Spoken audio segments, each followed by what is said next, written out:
The rain hammered against the floor-to-ceiling windows of the Grandeville Hotel, each droplet catching the glow of the chandeliers inside. Isabella Santos adjusted her black uniform for the 10th time that evening, her hands trembling slightly as she balanced the silver tray laden with crystal champagne flutes. 24 years old and working 3 jobs to pay for nursing school, she had seen her share of wealthy clients.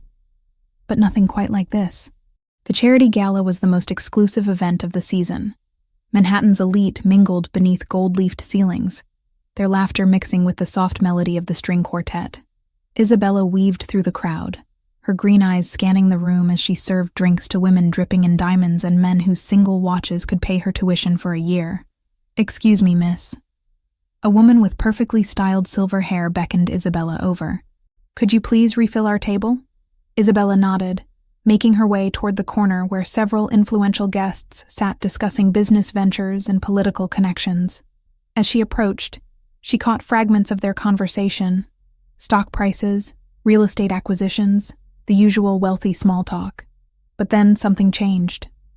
2 men stepped away from the main group, moving toward the terrace that overlooked the city. Something about their demeanor made Isabella pause. They spoke in hushed tones, glancing around nervously before sliding open the glass door. Isabella knew she shouldn't listen. Every instinct told her to mind her own business, serve the drinks, and collect her paycheck. But curiosity won.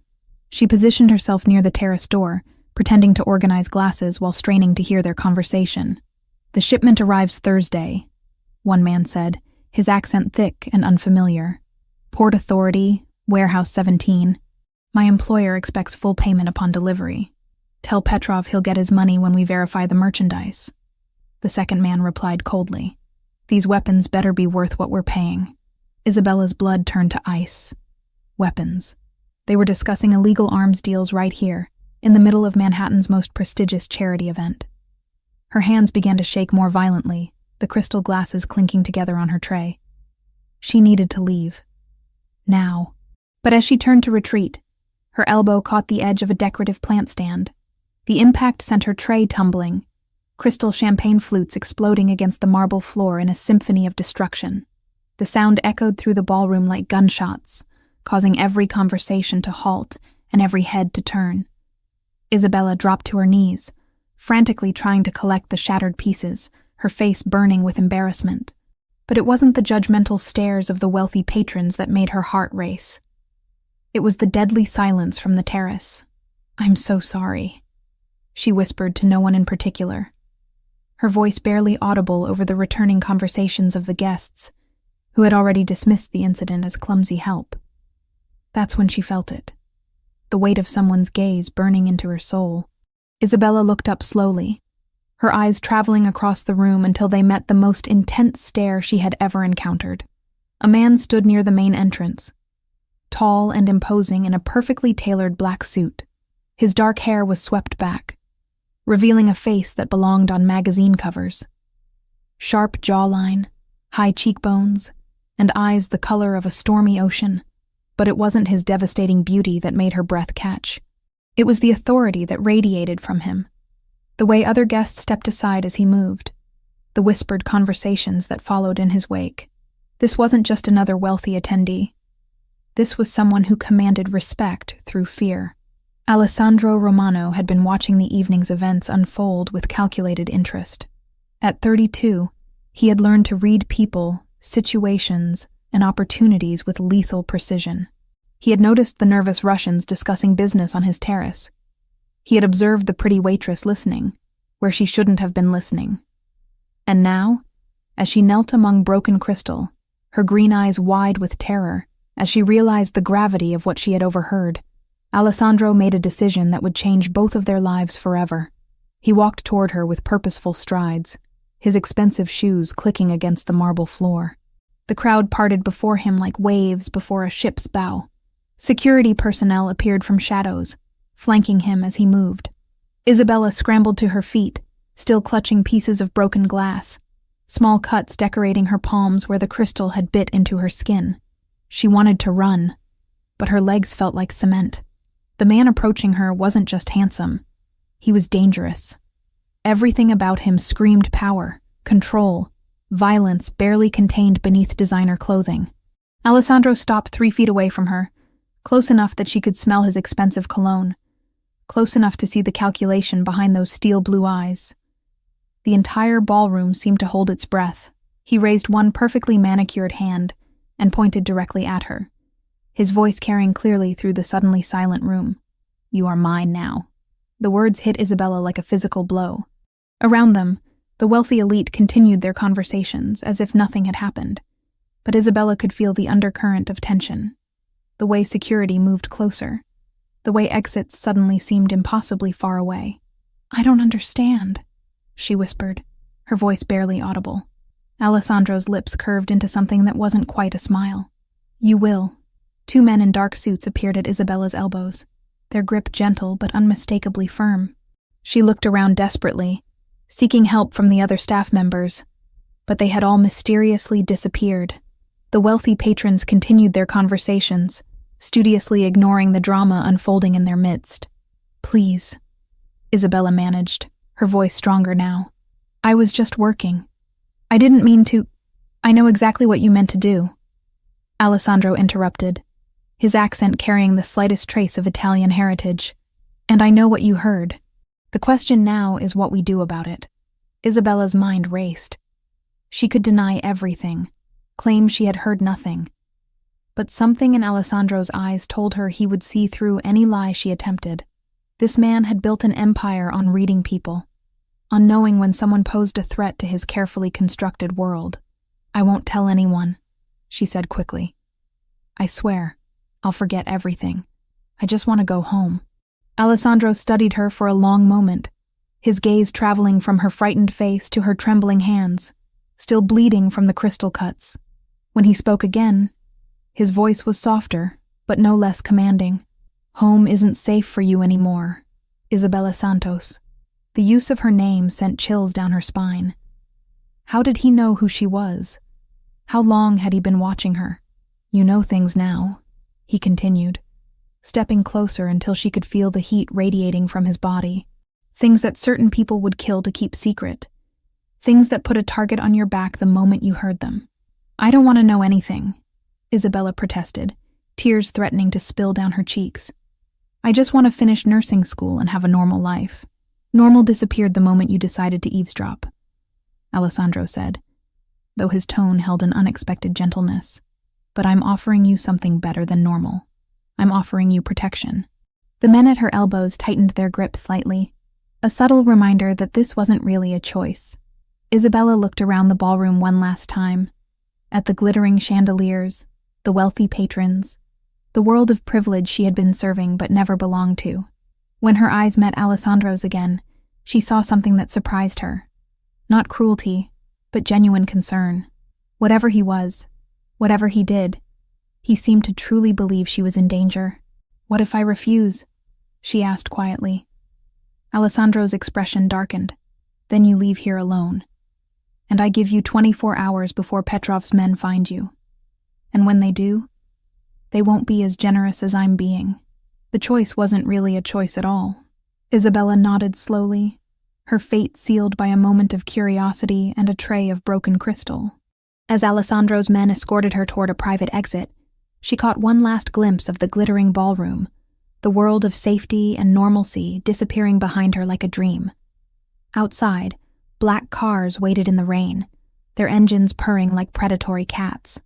Alessandro opened the door of the lead vehicle personally, his hand briefly touching her lower back as she climbed inside. "Welcome to my world, Isabella," he said as the door closed between them, sealing her fate. The last thing she saw through the rain-streaked window was the golden glow of the Grandeville Hotel, disappearing into the night, taking her old life with it. The mansion emerged from the darkness like a fortress carved from stone and steel. Isabella pressed her face against the tinted window as they passed through iron gates that stretched 20 feet high, topped with razor wire that gleamed like deadly ribbons in the security lights. The driveway curved through manicured grounds that seemed to stretch for miles, flanked by towering oak trees that whispered secrets to the night wind. "Welcome to the Romano estate," Alessandro said from beside her, his voice carrying a note of pride that seemed entirely at odds with the circumstances. "Your new home." Isabella's stomach lurched. "This isn't my home," I have an apartment in Queens. A life. Responsibilities. Not anymore. His interruption was gentle but absolute. That life ended the moment you heard Viktor Petrov's name mentioned tonight. Do you understand what that means? She turned to study his profile in the dim interior light. At 32, Alessandro Romano possessed the kind of dangerous magnetism that made women forget their own names. His suit was perfectly tailored, his dark hair immaculately styled. But there was something predatory in the way he held himself, like a panther masquerading as a house cat. I don't understand any of this, Isabella admitted, her voice barely above a whisper. I don't even know who you are. A ghost of a smile played at the corners of his mouth. No, but I know everything about you. The car pulled up to the front entrance, where more men in dark suits waited. Isabella counted at least 6, their faces stone-cold professional as they scanned the surrounding darkness. Each one carried themselves with military precision, hands positioned near concealed weapons. Alessandro climbed out first, then extended his hand to help her. His touch was warm, surprisingly gentle, but Isabella could feel the calluses on his palm, evidence of a man who had worked with his hands long before he wore $1,000 suits. The foyer took her breath away. Black marble floors reflected the light from a crystal chandelier that must have cost more than her yearly tuition. The ceiling soared 30 feet above them, decorated with intricate molding that spoke of old-world craftsmanship. Paintings that belonged in museums adorned the walls, their subjects watching with knowing eyes as she was escorted deeper into this world of wealth and power. "Marco," Alessandro called, and a man stepped forward from the shadows. Tall and lean with graying temples, he carried himself with the quiet authority of someone accustomed to being obeyed. "This is Isabella Santos. She'll be staying with us indefinitely." Marco's dark eyes assessed her with the thoroughness of a security scanner. "The guest wing, the blue room, and postguards on that floor. Discreet ones. Miss Santos is under my personal protection." Isabella found her voice. "I don't need guards. I need to go home." Both men turned to look at her, and she was struck by the similarity in their expressions. Patient, almost paternal, as if she were a child who didn't understand the complexity of adult decisions. "Isabella," Alessandro said, removing his suit jacket and draping it over his arm. Beneath the expensive fabric, she could see the definition of muscles earned through more than just gym sessions. "Tell me, what do you know about Viktor Petrov?" "Nothing. I'd never heard that name before tonight." Petrov runs the largest weapons smuggling operation on the East Coast. He also controls human trafficking routes from Eastern Europe, drug distribution networks that span 12 states, and has personally ordered the deaths of over 200 people. Alessandro's voice remained conversational, as if he were discussing the weather. 3 months ago, he put a $5 million bounty on anyone who could provide information about my business operations. Isabella felt the blood drain from her face. "But I don't know anything about your business." "No, but you witnessed his men discussing their next shipment. You heard dates, locations, names. That makes you either an asset or a liability." He stepped closer, close enough that she could smell his cologne, something expensive and masculine that made her pulse quicken despite her fear. "I prefer you as an asset." Marco cleared his throat. "Sir, the files you requested." Alessandro took a thick manila folder from his lieutenant's hands and opened it, revealing photographs, documents, and what looked like surveillance reports. Isabella's heart stopped when she saw her own face staring back at her from a dozen different angles. "Isabella Marie Santos, age 24, Alessandro read aloud. Currently enrolled at Columbia Nursing School, maintaining a 3.8 GPA while working 3 part-time jobs to pay tuition. Lives alone in a 1-bedroom apartment on 47th Street in Queens. Rent consistently paid 2 days late but never missed. Parents died in a car accident when she was 16. Raised by her uncle Thomas Santos until age 18. Isabella's legs felt weak. When did you? Your uncle Thomas owes money to some very dangerous people. Alessandro continued, his voice softer now. People who would see his debt transferred to you without hesitation. People who wouldn't hesitate to use your nursing skills to patch up their soldiers, or sell you to the highest bidder when your usefulness expired. Uncle Thomas wouldn't, she started, but the conviction died in her throat. Her uncle had always been secretive about his finances, his frequent trips to Atlantic City, the men who sometimes called late at night speaking in hushed, urgent tones. Alessandro closed the file with a sharp snap. "I've been watching you for 3 weeks, Isabella. Not because I intended to involve you in my world, but because your uncle listed you as collateral on his gambling debts. When Petrov's men started asking questions about you, I realized you needed protection whether you wanted it or not." The admission hit her like a physical blow. She was collateral, property to be bartered and traded by men who saw her as nothing more than a means to an end. "So you see," Alessandro continued, "this isn't really about what you overheard tonight, though that certainly complicated matters. This is about keeping you alive long enough to find a permanent solution to your uncle's stupidity." Isabella sank onto a nearby chair, her legs finally giving out completely. The elegant furniture felt foreign beneath her. Too rich, too perfect for someone like her. What kind of solution? The kind that ensures Petrov never has reason to think about you again. Alessandro's voice carried a note of finality that made her shiver. "But that will take time to arrange properly. Until then, you're safest here." Marco approached with another file, this one thinner. "The security assessment is complete. Perimeter is clean, but we've identified 3 surveillance points that suggest we're being watched. Russian? Most likely. Should we deal with them?" Alessandro considered this, his jaw tightening almost imperceptibly. "No. Let them watch for now. I want them to see that she's under my protection. Sometimes the appearance of strength is more valuable than the demonstration of it." Isabella listened to this exchange with growing horror. These men discussed violence and death as casually as others might plan a dinner party, and somehow she had become a piece on their chessboard, moved around according to strategies she couldn't comprehend. "I want to call my uncle," she said suddenly. "I want to hear this from him." Alessandro and Marco exchanged a look that made her stomach clench. "That might not be possible," Alessandro said carefully. "Why not?" Another long pause. "Because Thomas Santos was found dead in his apartment 6 hours ago." The world tilted sideways. Isabella gripped the arms of her chair, her knuckles white as she fought to remain conscious. Her uncle, difficult, secretive, frustrating Uncle Thomas, who had raised her after her parents died, was gone. "How?" she whispered. "Professional job. Clean, quick, meant to look like a robbery. But Petrov's signature is all over it." Alessandro knelt beside her chair, his voice gentler than she would have thought possible from a man who commanded such fear. "I'm sorry, Isabella. I truly am." Tears burned behind her eyes, but she refused to let them fall.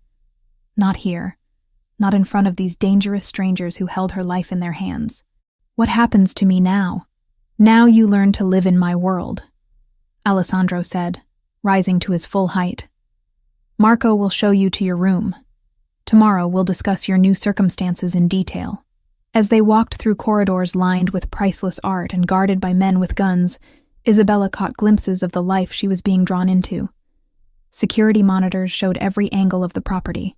Communication equipment that belonged in military installations hummed quietly behind locked doors. This wasn't just a home. It was a command center for an empire built on things she didn't want to understand. Her room was larger than her entire apartment, decorated in shades of blue and silver that somehow managed to be both luxurious and calming.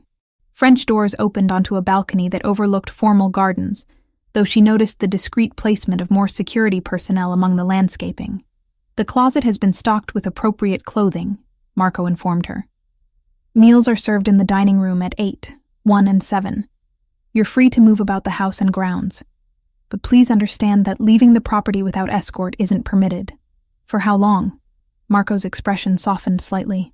"That depends on factors beyond anyone's immediate control, Miss Santos. But Mr. Romano is a man of his word. If he says you're under his protection, you are." Alone at last, Isabella walked to the window and looked out at the sprawling grounds. Somewhere beyond those walls, people who wanted to hurt her were watching, waiting. Her old life, her apartment, her job, her dreams of becoming a nurse, felt like something that had happened to someone else. Alessandro Romano had saved her life tonight, but in doing so, he had also claimed ownership of it. The question that would haunt her dreams was simple. In a world where everyone was predator or prey, which was she becoming? Isabella woke to the sound of crystal clinking against fine china and the soft murmur of conversation echoing through marble corridors. For a moment, disorientation clouded her thoughts. The silk sheets were too smooth, the ceiling too high, the morning light filtering through unfamiliar windows. Then reality crashed back with brutal clarity. Uncle Thomas was dead. Her old life was gone. She was now a prisoner in Alessandro Romano's world, disguised as a protected guest. The closet Marco had mentioned was indeed stocked, with clothes that cost more than her monthly rent. Designer dresses hung beside tailored blazers, while drawers revealed lingerie made from fabrics she couldn't even name. Every piece was exactly her size, which should have been comforting, but instead felt deeply unsettling. How long had they been watching her? How much did they know? Isabella selected the simplest outfit she could find. Dark jeans that probably cost $500 and a cashmere sweater that felt like heaven against her skin. The mirror reflected a stranger back at her, someone who looked like they belonged in this world of wealth and danger. But appearances, she was learning, were often lies wrapped in expensive packaging. Breakfast was served in a dining room that could seat 20, though only 2 places were set at the far end of a mahogany table.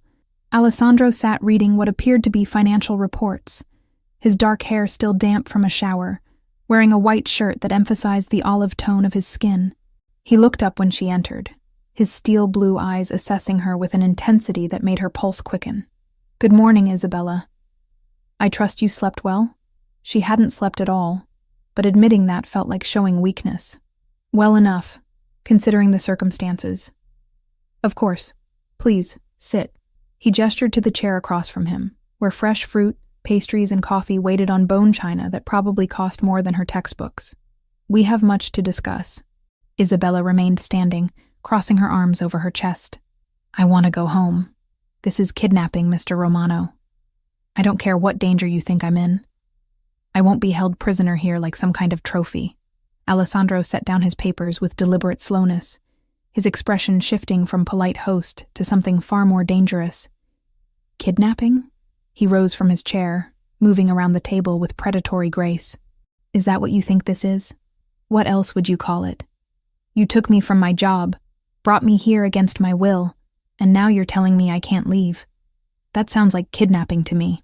He stopped inches away from her, close enough that she could feel the heat radiating from his body, smell the expensive cologne that clung to his skin. "Very well. You want to leave? The door is there." He pointed toward the dining room entrance. "Walk out. Get in your car. Oh wait, you don't have one here. Call a taxi, except your phone was destroyed for security reasons. Flag down a passing motorist on a private road that sees no traffic." Isabella's confidence wavered, but she refused to back down. "I'll find a way." "I'm sure you will. And approximately 6 hours after you leave this property, Viktor Petrov's men will find you. They'll torture you for information about what you heard at the gala, then they'll sell you to human traffickers who specialize in young women with medical training.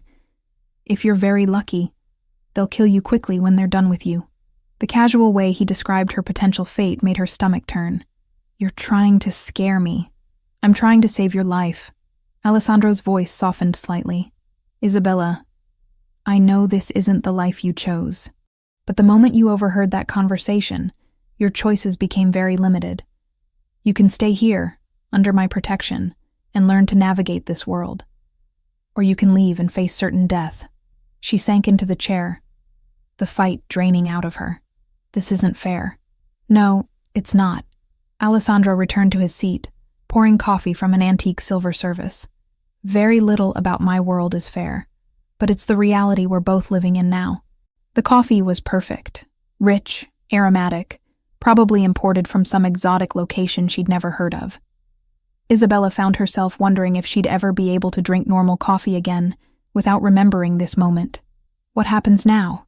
Now you learn. About my business, about the people who work for me, about the rules that keep everyone alive.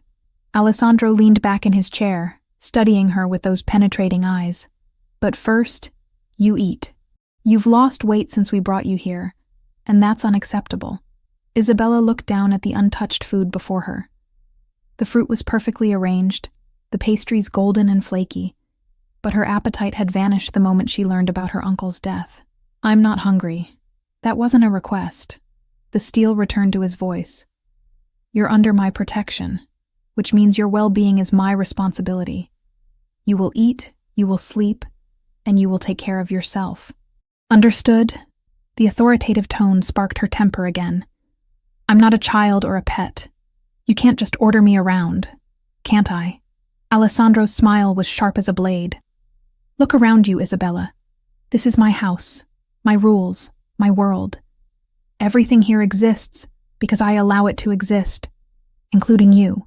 Before she could respond, Marco entered the dining room carrying a phone. "Sir, urgent call from the port. The Russians made a move on Warehouse 7. Alessandro's entire demeanor changed, the polite host disappearing as the dangerous crime lord emerged. "Casualties? 3 wounded, none killed.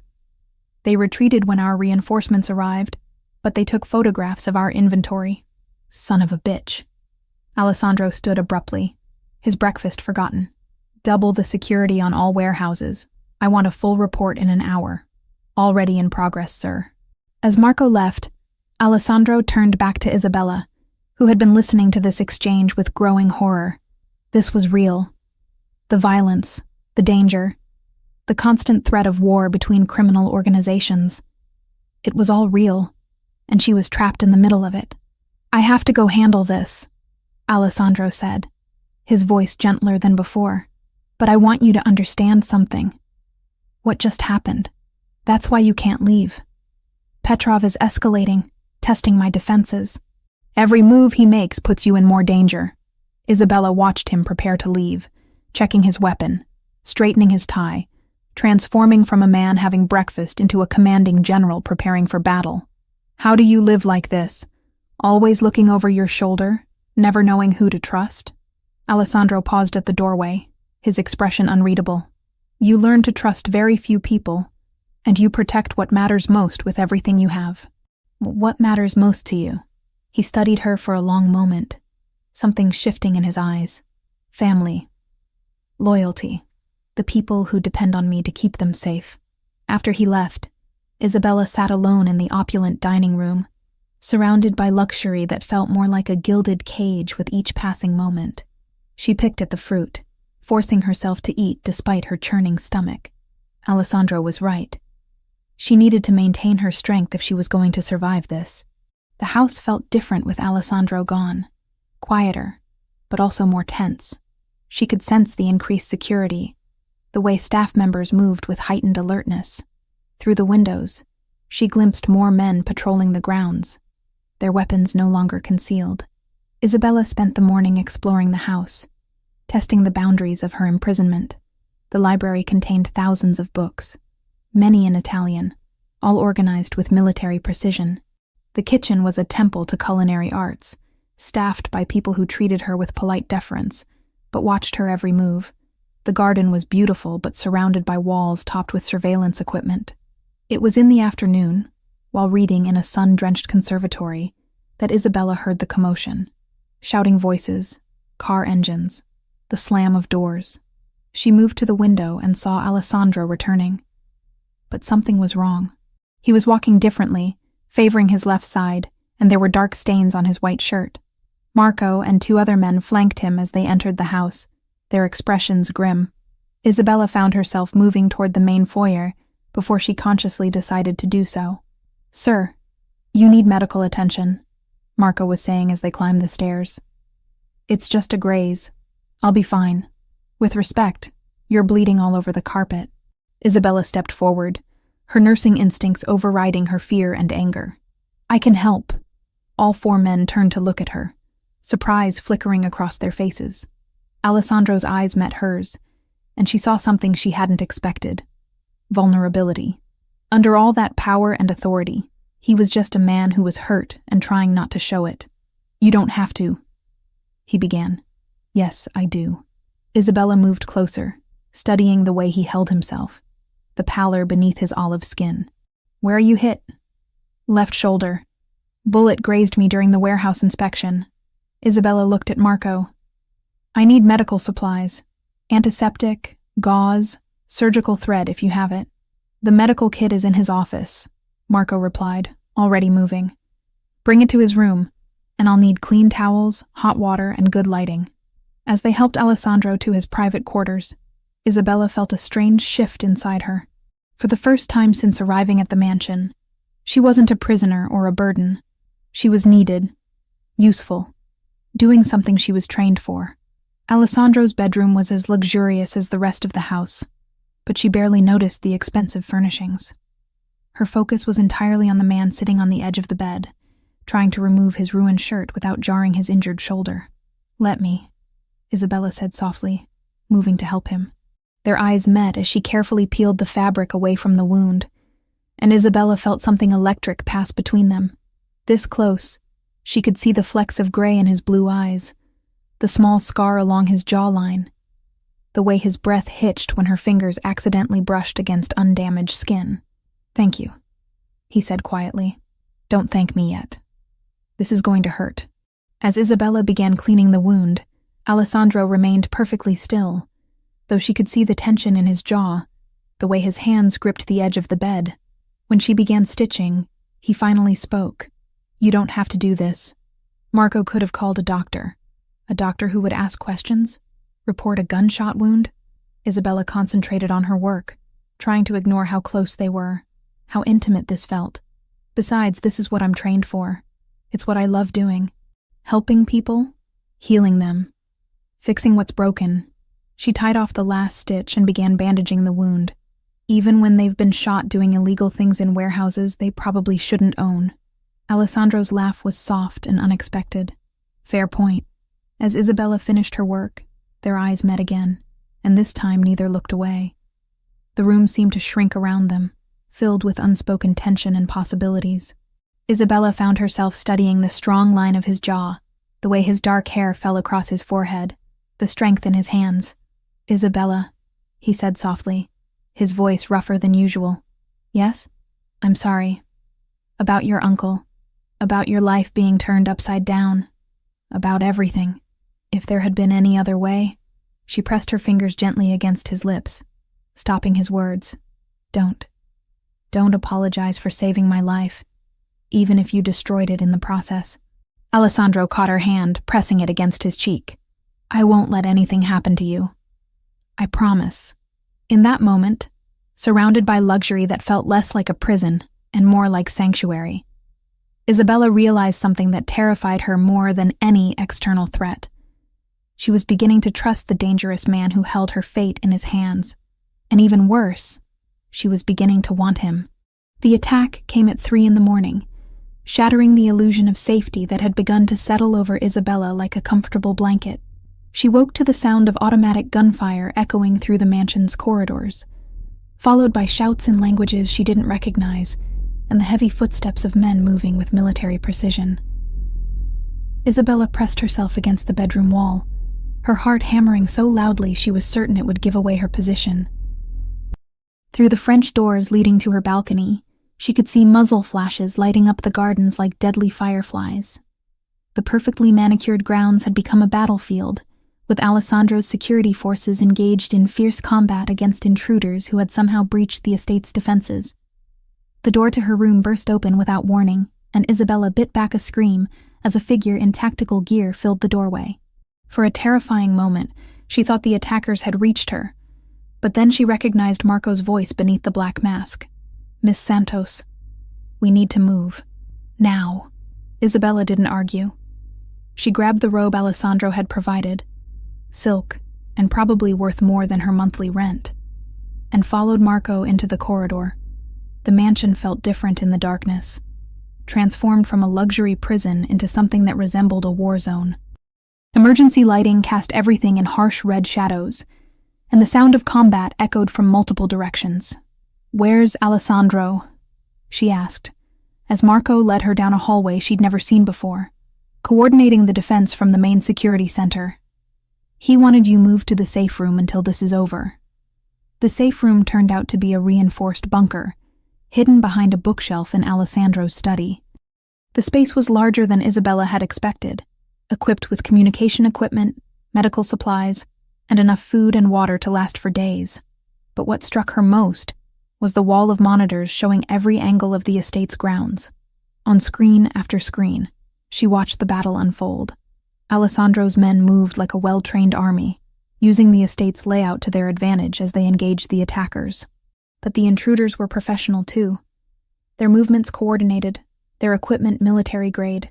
This wasn't some random attempt at robbery or revenge. This was a calculated assault by people who had studied the Romano defenses and planned accordingly. Russians, Marco said, following her gaze to the monitors. Petrov's elite strike team. They've been planning this for weeks. Isabella watched one monitor that showed Alessandro himself, dressed in tactical gear and carrying an assault rifle with the same casual confidence other men might carry a briefcase. He moved through the combat zone like he was born to it, directing his forces with hand signals and taking out enemies with precision shots that spoke of extensive military training. He's good at this, Isabella murmured, surprised by the observation. The best I've ever seen. Alessandro didn't inherit his position. He earned it in situations exactly like this one. Marco checked his weapon while monitoring the communications equipment. But Petrov's people are good too. This won't be over quickly. As if summoned by his words, the lights in the safe room flickered and went out, leaving them in darkness broken only by the glow of the monitors. Emergency power kicked in a moment later, but the brief blackout felt like an omen. They're trying to cut power to the main house, Marco explained, speaking into his headset in rapid Italian before switching back to English. Alessandro's moving to the backup generator room.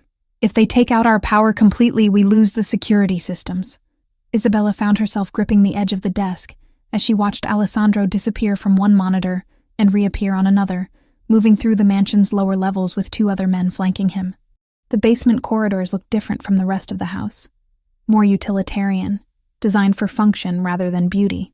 Marco, she said quietly, what my uncle owed money for. Was it really just gambling debts? Marco glanced at her, something shifting in his expression. What makes you ask that? This. Isabella gestured at the monitors showing the ongoing battle. This level of response. The resources Petrov is willing to commit. People don't launch military operations over gambling debts. Marco was quiet for a long moment, clearly weighing how much truth to share. Your uncle was involved in more than gambling, Miss Santos. He was smuggling medical supplies, stolen from hospitals, resold on the black market. Petrov used those supplies to patch up his soldiers after operations. The revelation hit Isabella like a physical blow. Medical supplies? Surgical equipment, pharmaceuticals, blood products. Things that are difficult to obtain without proper credentials. Marco's voice was gentle but firm. Your uncle knew you were studying nursing. He planned to use your access to expand the operation once you graduated. Isabella sank into a chair, the weight of this knowledge pressing down on her like a physical burden. Her uncle hadn't just been gambling. He had been stealing medical supplies that could have saved lives, selling them to criminals who used them to continue their violent operations. And he had planned to drag her into it. Alessandro knew, she asked quietly. He's known for weeks. It's one of the reasons he's been watching you, to determine if you were involved, or if you could be used against your will. On the monitors, the battle was intensifying. Isabella watched Alessandro and his team reach the generator room, only to find it already occupied by Petrov's men. What followed was a close-quarters firefight that made her stomach clench with anxiety. She found herself holding her breath every time Alessandro appeared in the frame, releasing it only when she saw him move safely to the next position. He's been protecting me from the beginning, Isabella realized, even before the gala. Yes, but tonight changes everything. Petrov isn't just trying to collect a debt anymore, he's trying to eliminate a witness and send a message to Alessandro. This is about territory, power, control. The lights flickered again, and this time they stayed off longer before the backup power engaged. On the monitors, Isabella could see that Alessandro's team had secured the generator room, but the victory had come at a cost. One of his men was down, and Alessandro himself was moving differently, favoring his right leg in a way that suggested injury. He's hurt, Isabella said, starting to rise from her chair. Marco caught her arm. He's handled worse, and you're safer here. I'm a nursing student, Marco. If he's injured, I can help. If you leave this room and something happens to you, Alessandro will burn down half the city in revenge. Petrov is counting on emotional responses. Don't give him what he wants. Isabella wanted to argue, but the logic was undeniable. Instead, she focused on the monitors, tracking Alessandro's progress as he and his remaining team member fought their way back toward the main house. The attacking force was retreating, but they were doing so in organized fashion. This hadn't been a desperate gamble, but a calculated probe of Alessandro's defenses. It was another hour before the all-clear signal came through Marco's headset. The mansion fell into an eerie quiet broken only by the distant sound of sirens, emergency services that would arrive to find nothing more than a gas leak explosion that had damaged some landscaping. When Alessandro finally appeared in the safe room doorway, Isabella's breath caught in her throat. His tactical gear was torn and blood-stained. His face was smudged with smoke and dirt, and there was a grimness in his eyes that spoke of violence recently committed. But he was alive, and that was all that mattered to her in that moment. "Status report," he said to Marco, his voice hoarse from shouting orders. "Perimeter secured. 4 attackers down, 3 captured, the rest retreated. We lost Jensen and Rodriguez is in surgery." Alessandro nodded grimly. "And her?" "Safe. Never left this room." Only then did Alessandro's gaze shift to Isabella, and she saw something change in his expression. Relief so profound it was almost physical. He crossed the room in 3 strides, and pulled her into his arms without a word, holding her against his chest with a desperation that spoke louder than any declaration. Isabella melted into his embrace, breathing in the scent of gunpowder and expensive cologne, feeling the rapid beat of his heart against her cheek. For the first time since arriving at the mansion, she felt completely safe. Not because of the walls or the guards or the security systems, but because of the man holding her like she was the most precious thing in his world. "I thought—" Alessandro started, then stopped, his voice rough with emotions he was struggling to control. "I'm okay," Isabella whispered against his chest. "We're both okay." Alessandro pulled back just enough to look at her face, his hands framing her cheeks with a gentleness that seemed impossible from someone who had just been engaged in lethal combat. "Isabella, I need you to understand something. After tonight, there's no going back. Petrov has declared war, and that means—" She silenced him by pressing her lips to his. A kiss born of adrenaline and fear and the overwhelming relief of survival. Alessandro stiffened in surprise for a moment, before responding with a hunger that matched her own, his arms tightening around her, as if he could protect her from the entire world through sheer force of will. When they finally broke apart, both breathing hard, Isabella looked directly into his storm-gray eyes and made her choice. "I'm in danger because of you," she said quietly. "But I'm alive because of you too. I choose you, Alessandro. I choose this life, whatever it brings." Alessandro searched her face for any sign of doubt or fear, finding instead a determination that matched his own. "You know what that means? What this world will demand of you? I'm learning. And I'm stronger than you think." Alessandro's smile was fierce and proud, and tinged with something that might have been love. "Yes, you are." Outside the safe room, the Romano Empire was regrouping, preparing for whatever Petrov's next move might bring. But inside that reinforced bunker, 2 people who had found each other in the middle of a war sealed their fate with another kiss. One that tasted of gunpowder and promises, and a future neither of them could fully imagine, but both were willing to fight for. The discovery came 3 days after the attack, hidden in Alessandro's private office behind a painting of his grandfather. Isabella had been looking for medical supplies to restock the estate's first aid stations when she accidentally triggered the hidden mechanism. What she found changed everything she thought she knew about her place in Alessandro's world.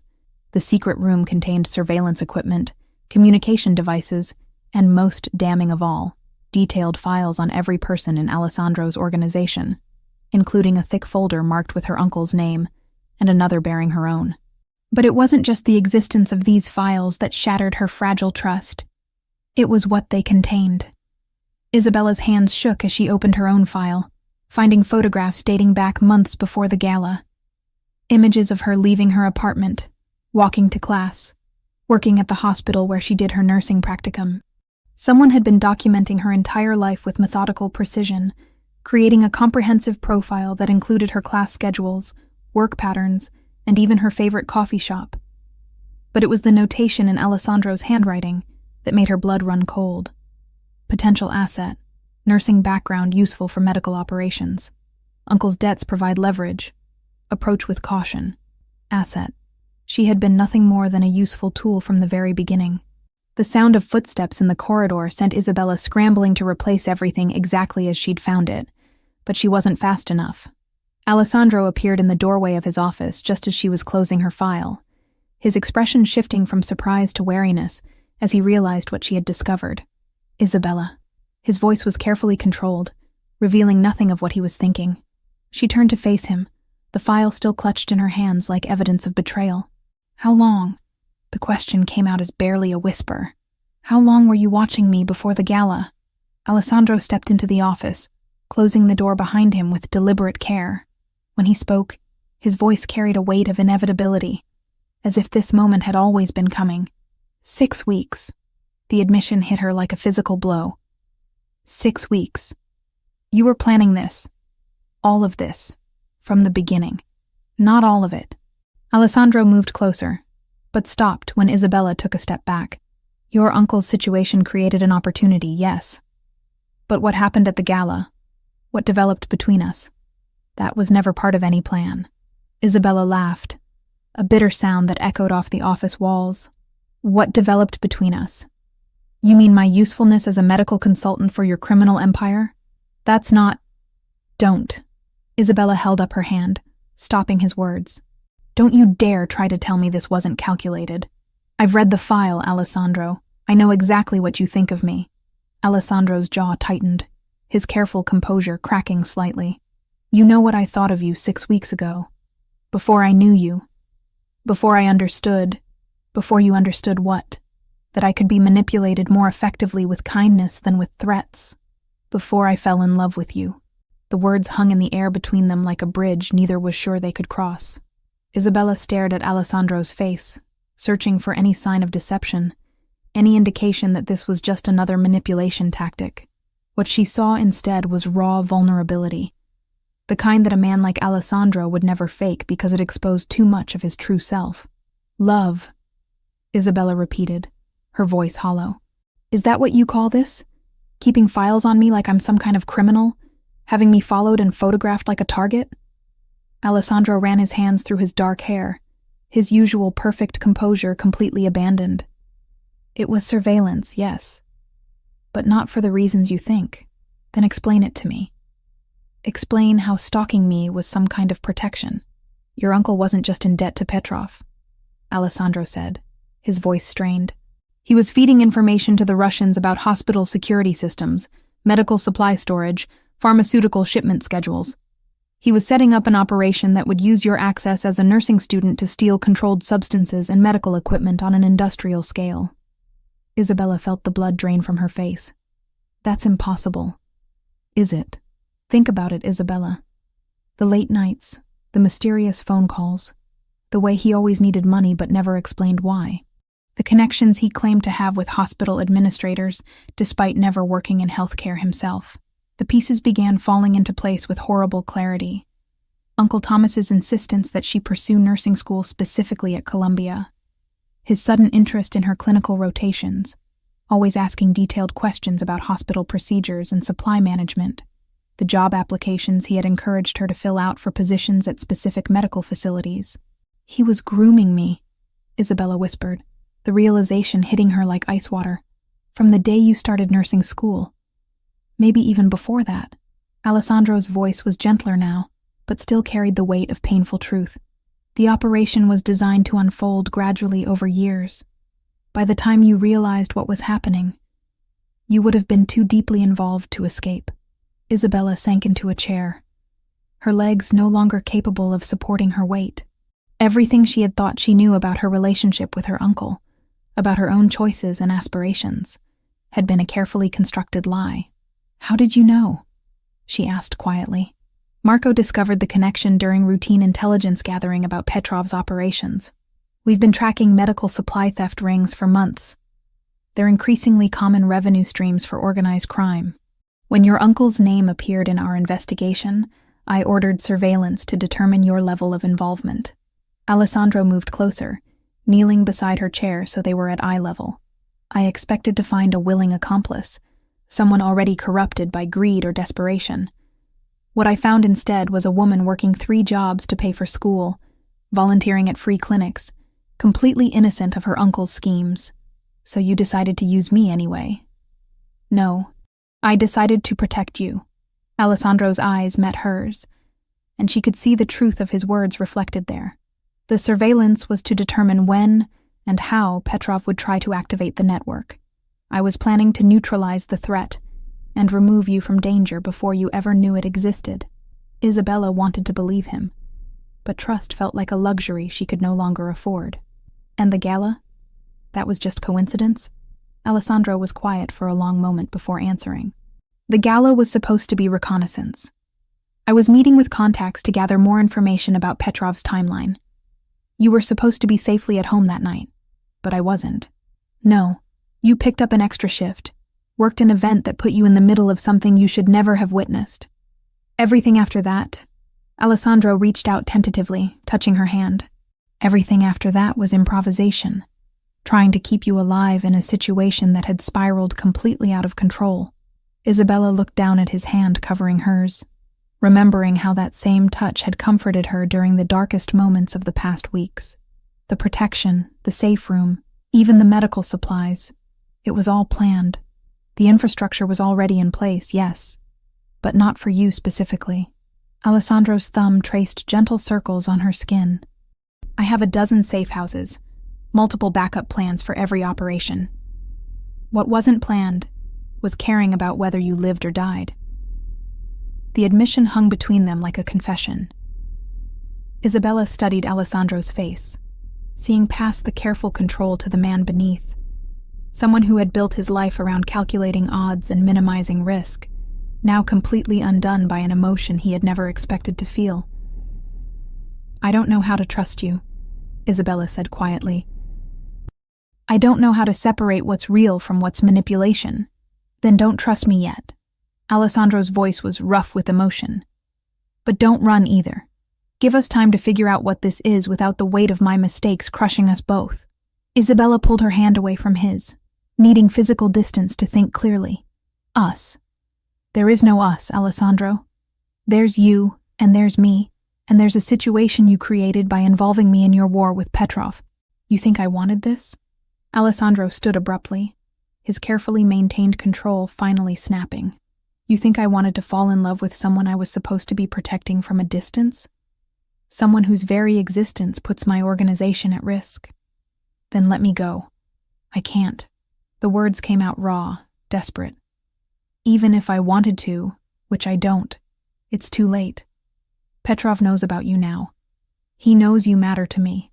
Releasing you would be signing your death warrant. Isabella stood as well, pacing to the window that overlooked the estate's gardens.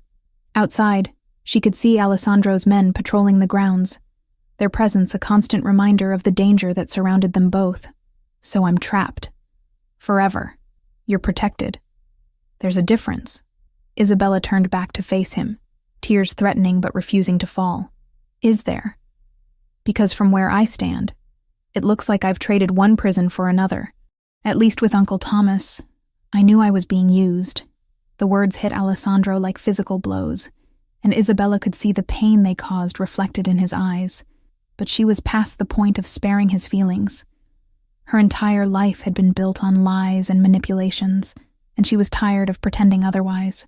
I need time, she said finally. I need space to think about all of this without you watching my every move, analyzing my reactions, planning your next approach. Alessandro nodded slowly, though she could see how much the admission cost him. How much time? I don't know. Maybe days, maybe weeks, maybe forever. Isabella. No. Her voice was firm, final. You've made your choice about how to handle this situation. Now let me make mine. Alessandro stared at her for a long moment, and Isabella could see him weighing options, calculating responses, falling back into the strategic mindset that had kept him alive in a world of constant danger. When he spoke again, his voice had returned to the carefully controlled tone she remembered from their first meeting. Very well. But you'll remain on the estate grounds.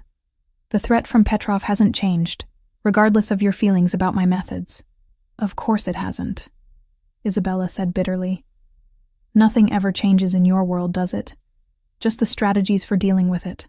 She walked past him toward the door, but his voice stopped her before she could leave. For what it's worth, Isabella, I never meant for you to be hurt by this. I thought I could protect you without your ever knowing the truth. Isabella paused without turning around. That's the problem, Alessandro. You thought you could control everything, including me. And some things can't be controlled, no matter how much power you have. As she left Alessandro's office, Isabella felt the weight of her new reality settling around her like armor. She was trapped in a world she had never chosen, protected by a man who had manipulated her from the beginning, surrounded by dangers she was only beginning to understand. But for the first time since arriving at the Romano estate, she was choosing her own path forward. Even if that path led through a wilderness of uncertainty and pain, it would be hers to walk. 2 weeks of silence stretched between Isabella and Alessandro like a chasm neither knew how to cross. Isabella spent her days exploring the estate's extensive grounds, reading in the library, and pointedly avoiding any area where she might encounter the man who had turned her world upside down. Alessandro, according to Marco's careful updates, threw himself into business with renewed intensity, conducting meetings that lasted until dawn and taking risks that made his security team nervous. It was the sound of helicopters that shattered their carefully maintained distance. Isabella looked up from her book as the rhythmic thrum of rotor blades filled the air above the estate. Through the conservatory windows, she watched 3 black helicopters circle the property before landing on the mansion's expansive lawn. Men in tactical gear poured out. But these weren't Alessandro's soldiers. Their movements were different, more aggressive, and they carried weapons she didn't recognize. Marco burst into the conservatory, his usually calm demeanor replaced by urgent concern. Miss Santos, we need to move immediately. Mr. Romano's location has been compromised. What's happening? Isabella set down her book, adrenaline already flooding her system. Petrov found Alessandro's meeting with the Colombians. They've taken the warehouse district, and Alessandro's team is outnumbered 3-1. Marco was already moving toward the door, speaking rapidly into his headset. He's requesting immediate backup, but our response time puts him at serious risk. Isabella followed Marco through corridors that had become as familiar as her old apartment, but now felt charged with desperate energy. How did Petrov find out about the meeting? Marco's expression darkened. We believe there's a leak in our organization. Someone with access to Alessandro's schedule and security protocols. They reached Alessandro's private office, where banks of monitors showed the unfolding crisis in real time. Isabella could see the warehouse district under siege, explosions lighting up the night sky, gunfire echoing through the feeds, Alessandro's men pinned down in what appeared to be a coordinated ambush. There, Marco pointed to one monitor showing a figure moving between shipping containers, directing his forces with hand signals. Even at this distance, Isabella could recognize Alessandro's movements, the way he carried himself even under fire. He's trapped, she breathed, watching as enemy positions closed in around Alessandro's location. The extraction team won't reach him for another 20 minutes. By then, Marco didn't finish the sentence, but Isabella could see the math in his grim expression. Isabella stared at the monitors, her mind racing through possibilities. What about the medical supply route? Marco looked confused. What medical supply route? The one my uncle was involved with. The network Petrov was using to move stolen medical equipment. Isabella's nursing training kicked in, analyzing the tactical situation like a complex medical case.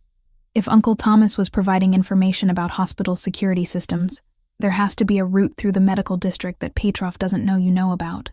Marco's eyes widened with sudden understanding. The emergency services tunnels. Isabella nodded, pieces falling into place with startling clarity.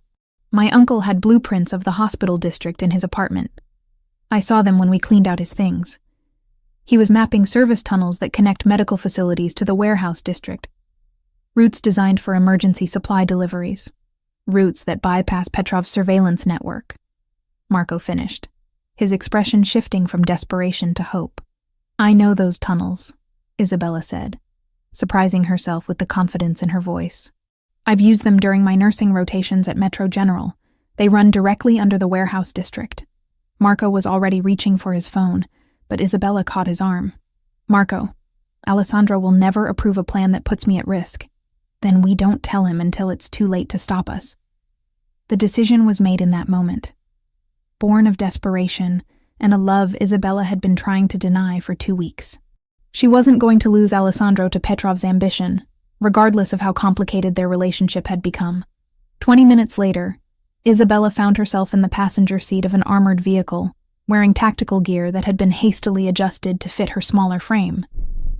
Marco drove with the focused intensity of a man whose loyalty had been tested by impossible circumstances. The tunnel entrance is through the Metro General loading dock, Isabella explained, studying maps on a tablet. From there, we can reach the warehouse district without being detected. But we'll be going in blind. No communication with Alessandro's team until we're in position. And if Petrov's men have found the tunnels, Isabella checked the medical kit she had insisted on bringing. Then we improvise. The loading dock was deserted, except for a skeleton crew of night shift maintenance workers who recognized Isabella from her rotations.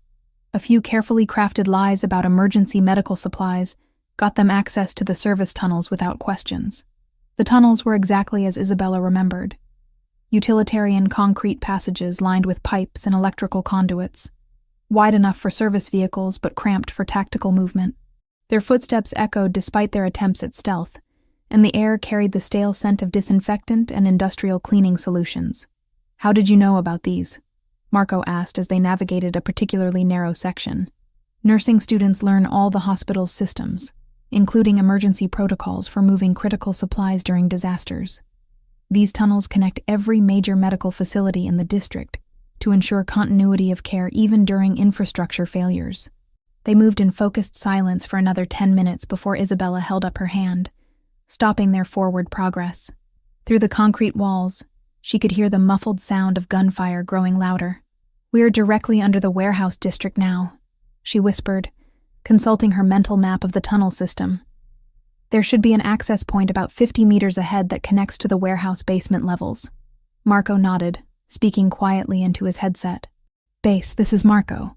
We're in position for extraction support. What's Alessandro's current location?" The response crackled through their earpieces. "Warehouse 7, main floor, pinned down behind shipping containers. Enemy forces have him surrounded. ETA for backup still 15 minutes. Isabella felt her heart clench as she imagined Alessandro trapped and outnumbered, fighting for his life while she moved through tunnels beneath his feet. The woman who had been avoiding him for 2 weeks suddenly couldn't bear the thought of a world without him in it. "Marco, I need you to understand something," she said quietly, as they approached the access point. "Whatever happens up there, whatever Alessandro and I work out between us afterward, I choose this. I choose him. I choose this life." Marco studied her face in the dim tunnel lighting, seeing something that made him nod with satisfaction. "He's going to be furious that we brought you into combat. Let him be furious. He can yell at me when we get him out of there alive." The access point was a maintenance ladder leading up to a concealed entrance in Warehouse 6, one building over from Alessandro's position. Isabella climbed first, using skills she had developed during nursing school emergency drills, while Marco followed with the tactical equipment they would need. The warehouse basement was dark and filled with the scent of motor oil and metal, but Isabella could hear the battle raging one floor above them. Through service corridors designed for moving supplies between connected buildings, they made their way toward Warehouse 7. "Isabella," Marco's voice stopped her as they reached a door marked "Authorized Personnel Only." "Once we go through this door, there's no going back." "Are you certain about this choice?" Isabella thought about Alessandro's face when he told her he loved her, about the way he had held her during the first attack on the estate, about the careful gentleness in his hands when he touched her despite all the violence those same hands were capable of.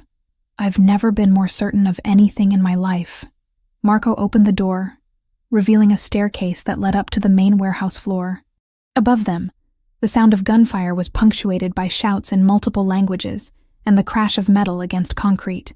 "Stay close, stay low, and when I give the signal, run directly toward Alessandro's position. Don't stop for anything." Isabella nodded, her medical training taking over as adrenaline sharpened her focus to laser intensity. She was no longer the frightened woman who had been taken from the gala. She was someone who had chosen her path with full knowledge of the consequences.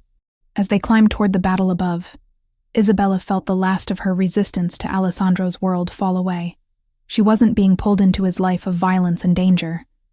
She was diving in willingly, completely, irrevocably, because some choices, once made with full heart and clear eyes, changed everything that came after. The woman who emerged from those tunnels would be different from the one who had descended into them. And Alessandro Romano, if they could reach him in time, would discover that the nursing student he had fallen in love with had transformed into something far more dangerous. A partner who would fight beside him against any enemy, no matter the cost. The warehouse floor erupted into chaos as Isabella and Marco emerged from the basement access point. Smoke filled the air from burning shipping containers, and the acrid smell of gunpowder mixed with the metallic scent of blood. Through the haze, Isabella could see Alessandro's position, a defensive cluster behind overturned crates near the far wall, surrounded by Petrov's advancing forces. "Isabella, what the hell are you doing here?" Alessandro's voice crackled through Marco's radio, fury and terror warring in his tone as he spotted them across the battlefield. "Saving your stubborn ass," Isabella replied, grabbing the radio from Marco before he could stop her.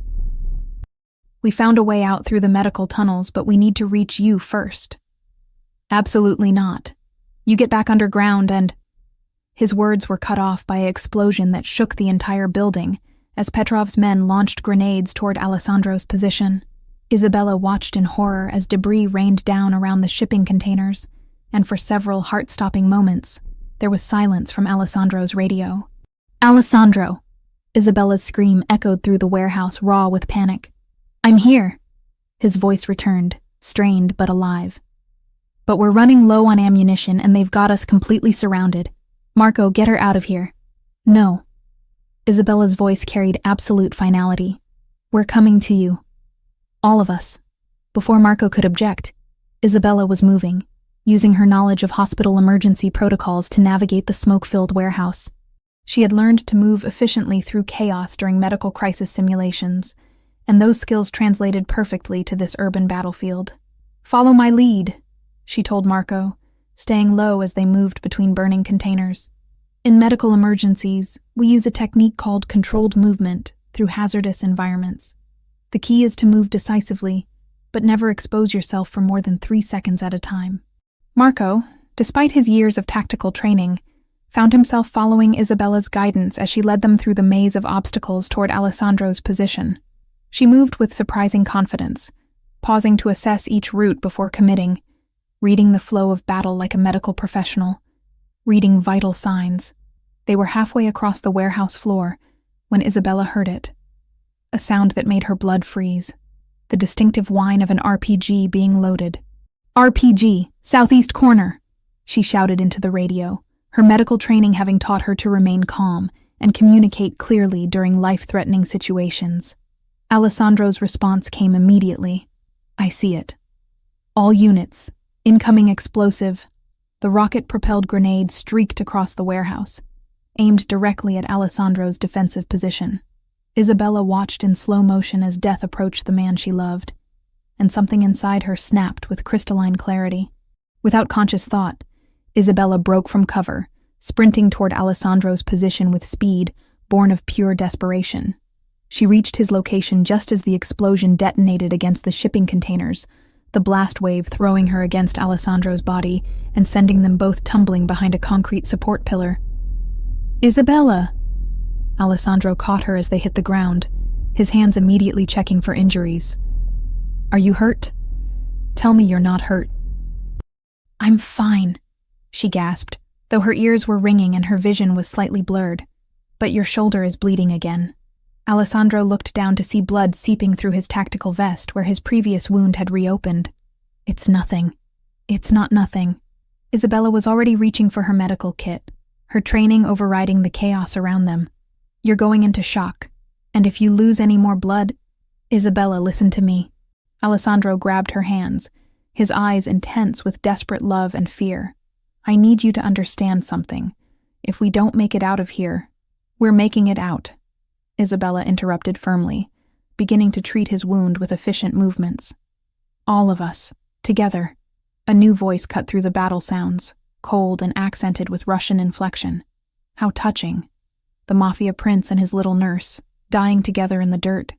Isabella looked up to see Viktor Petrov emerging from the smoke, flanked by 6 heavily armed men.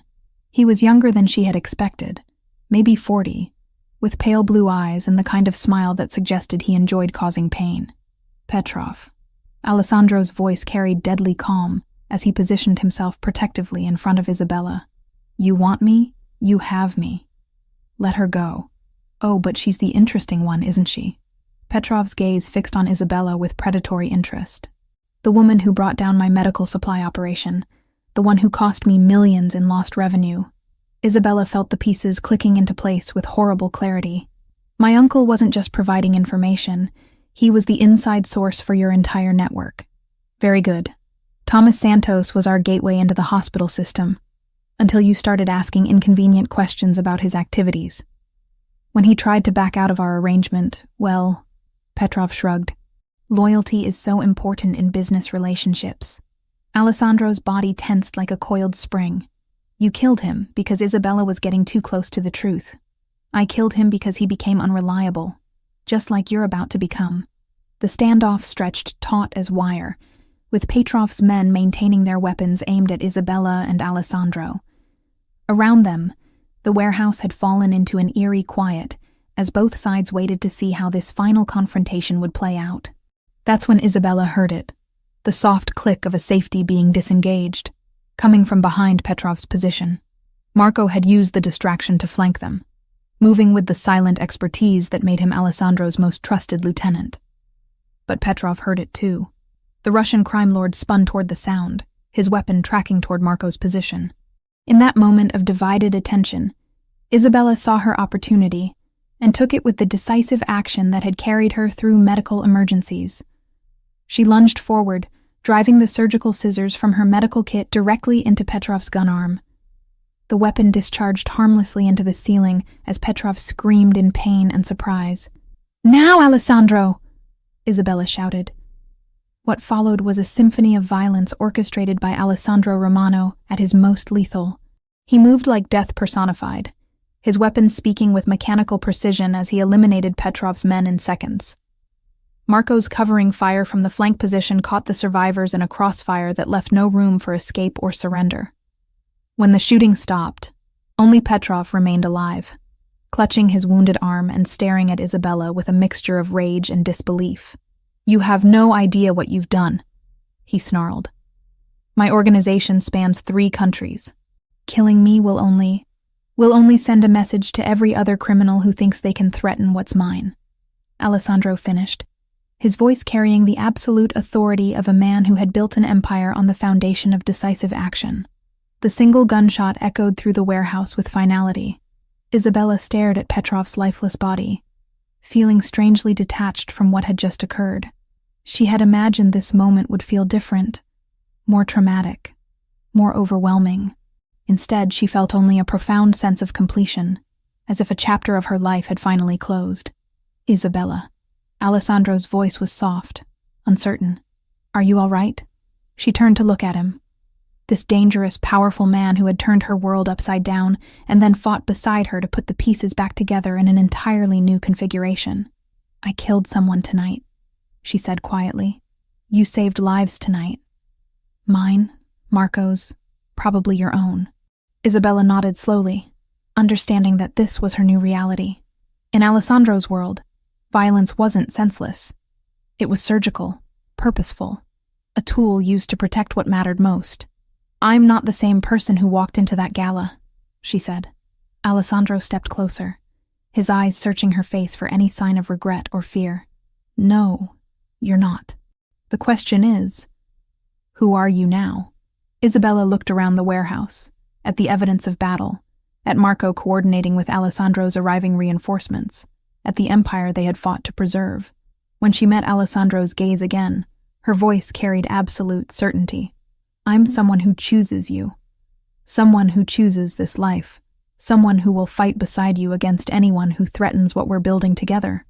Alessandro's smile was fierce with pride and love and relief. Then welcome to your new world, Isabella Romano. The name hit her like a promise, and a challenge wrapped in silk and steel.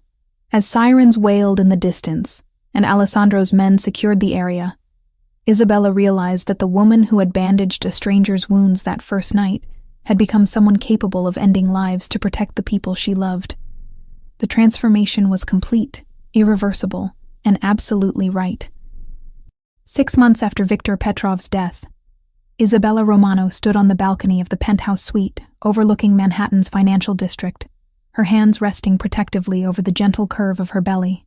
The morning sun caught the diamonds in her wedding ring, a ring that had been placed on her finger in a private ceremony attended only by Marco and the estate's chapel priest, sealing a union that had been forged in blood and strengthened by choice. The transformation was complete in ways she couldn't have imagined that night at the gala. Isabella Romano. She had legally changed her surname within a week of Petrov's elimination. Now oversaw a network of medical facilities that served both the legitimate community and Alessandro's organization. The Romano Medical Foundation operated 12 clinics throughout the city, providing health care to underserved populations while serving as perfect cover for the more clandestine medical services required by those in Alessandro's world. "Mrs. Romano." Marco's voice came from the doorway, carrying the respect that had replaced his initial wariness. "The board meeting is ready to begin." Isabella turned from the view, her hand automatically smoothing over the flowing silk dress that concealed her 4-month pregnancy. The boardroom of Romano Industries had become as familiar to her as any hospital she had worked in, though the business conducted here involved considerably more risk than patient care.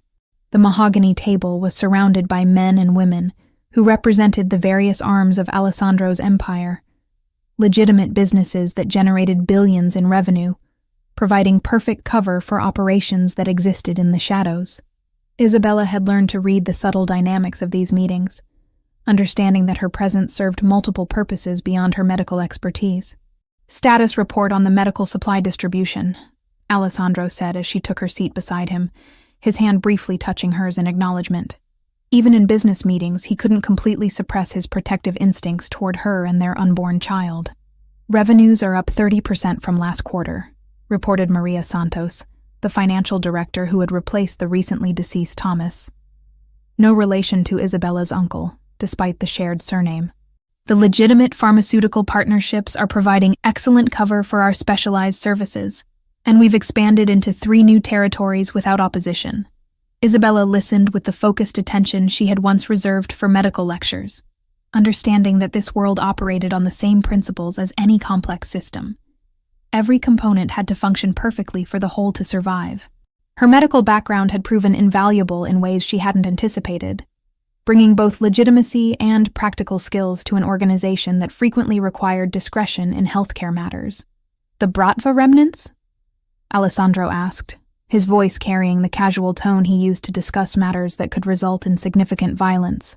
"Neutralized as of Tuesday." Marco replied with equal calm. "The last of Petrov's lieutenants tried to restart operations in Brooklyn. They won't be trying again." Isabella felt no revulsion at this casual discussion of elimination. The woman who had been horrified by violence 6 months ago had learned to distinguish between necessary and gratuitous brutality. Petrov's organization had been a cancer that required surgical removal, and she had become skilled at surgical procedures in more ways than one. Good. What about the expansion into the pharmaceutical research sector? "Doctor, Romano has established partnerships with 3 major research hospitals," Maria reported, using Isabella's new professional title with the ease that came from months of practice. "The drug trials provide perfect justification for our chemical acquisitions, and the research partnerships give us access to experimental treatments that have proven valuable for our special clientele." Alessandro's smile held the satisfaction of a man whose strategic vision was bearing fruit beyond his original plans. Isabella's integration into his empire hadn't just legitimized certain operations, it had opened entirely new revenue streams and operational possibilities. "Speaking of special clientele," Marco continued, "the request from the Sicilian families has been approved.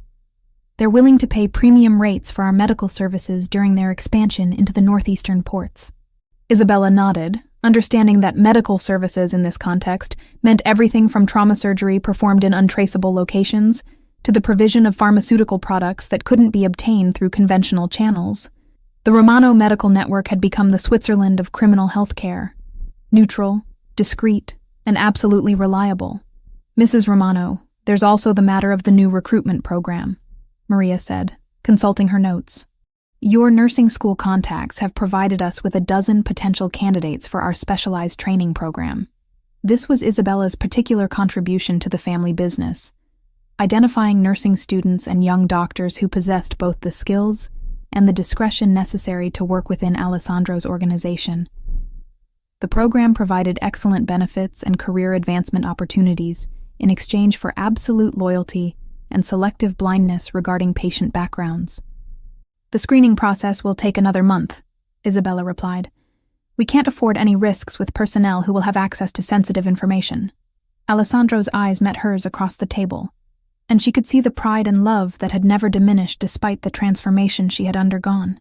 If anything, his feelings had intensified as he watched her evolve from protected asset to equal partner in building their empire.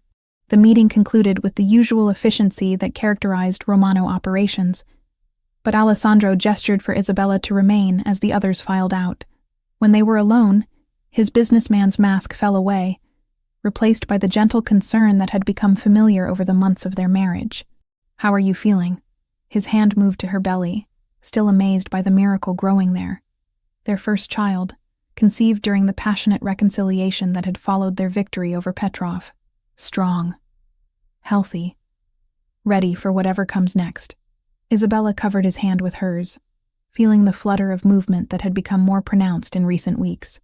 "Our daughter is going to be born into a world where she'll want for nothing." "Daughter?" Alessandro's eyebrows rose with surprise and delight. The ultrasound yesterday confirmed it. Isabella's smile held the joy she had discovered in planning for their future together. "Elena Romano, if you approve of the name." "Elena," Alessandro repeated, his voice soft with wonder. "After my grandmother. She would have loved you, Isabella. You remind me of her. Beautiful, intelligent, and absolutely fierce when protecting family." Isabella leaned into his embrace, marveling at how natural this life had become. The penthouse apartment that served as their private residence within the Romano Tower was filled with evidence of their combined lives. Medical journals beside business reports, children's books in preparation for Elena's arrival, artwork that reflected both traditional Italian heritage and Isabella's more modern sensibilities. "Sometimes I think about that night at the gala," Isabella said quietly, her fingers tracing patterns on Alessandro's chest. "How terrified I was. How certain that you were destroying my life. Do you regret any of it?" Isabella considered the question seriously, thinking about the woman she had been, struggling financially, alone, naive about the complexities of the world around her. That woman had possessed dreams of helping people through conventional medicine, of living a quiet, safe life that would honor her parents' memory. "No," she said finally, her voice carrying absolute certainty. "I regret nothing. That woman at the gala was living half a life, surviving instead of truly living. You didn't destroy my life, Alessandro. You showed me what I was capable of becoming." Outside their windows, the city spread out beneath them like a kingdom waiting to be conquered. Somewhere in that maze of buildings and people, the Romano Empire conducted its business with the smooth efficiency that had made it legendary among those who operated in the shadows. Medical supplies moved through channels that existed parallel to legitimate commerce, serving clients who paid premium prices for discretion and reliability. Isabella Romano oversaw it all with the same precision she had once applied to patient care, understanding that the principles were identical: diagnosis, treatment, recovery, and above all, the protection of those under her care. "Elena is going to inherit an empire," Alessandro said, his voice filled with plans for their daughter's future. "She's going to inherit a choice." Isabella corrected gently, "The same choice you gave me, to decide what kind of person she wants to become." Alessandro's laugh was rich with appreciation for the woman his wife had become, someone who understood power but wasn't corrupted by it, who embraced their dangerous world while maintaining her own moral compass. As evening approached, they prepared for the formal dinner that would finalize the Romano family's expansion into European medical supply chains. Isabella dressed in a gown that accommodated her pregnancy while maintaining the elegance expected of the wife of a man like Alessandro Romano. Her reflection in the mirror showed a woman transformed, not just physically, but in the confidence that radiated from every gesture. The dinner would be attended by representatives from families across 3 continents, all seeking to benefit from the medical expertise and discretion that had become the Romano signature. Isabella would charm them with her intelligence and professional credentials, while Alessandro negotiated the terms that would expand their influence even further. Later that night, as they lay in bed with Isabella's head resting on Alessandro's chest, she felt Elena moving restlessly, as if sensing the excitement in her parents' voices as they planned for the future. "What kind of world are we building for her?" Isabella asked, though she already knew the answer. "A world where she'll never be powerless," Alessandro replied, his hand protective over their unborn daughter. "A world where she'll have every advantage we can provide, every protection we can arrange, every opportunity we can create, and the freedom to choose her own path. Always, just like her mother." Isabella smiled in the darkness, understanding that Elena Romano would be born into privilege beyond measure, but more importantly, into a family that understood the true nature of power, not just the ability to control others, but the wisdom to know when control was necessary and when it was destructive. The empire they had built together was more than criminal enterprise or legitimate business. It was a testament to what 2 people could accomplish when they chose to face the world as partners, equals, and ultimately, as a family that would endure whatever challenges lay ahead. Outside, the city never slept. And somewhere in its depths, the Romano organization continued its work, healing the wounded, supplying the desperate, and maintaining the delicate balance that kept their corner of the shadow world functioning with clockwork precision. Isabella Romano, formerly Santos, closed her eyes and felt her daughter stirring within her. Tomorrow would bring new challenges, new opportunities, new choices to make. But tonight, she was exactly where she belonged, beside the man who had shown her that some prisons were actually keys to freedom, and some dangers were worth embracing for the sake of love.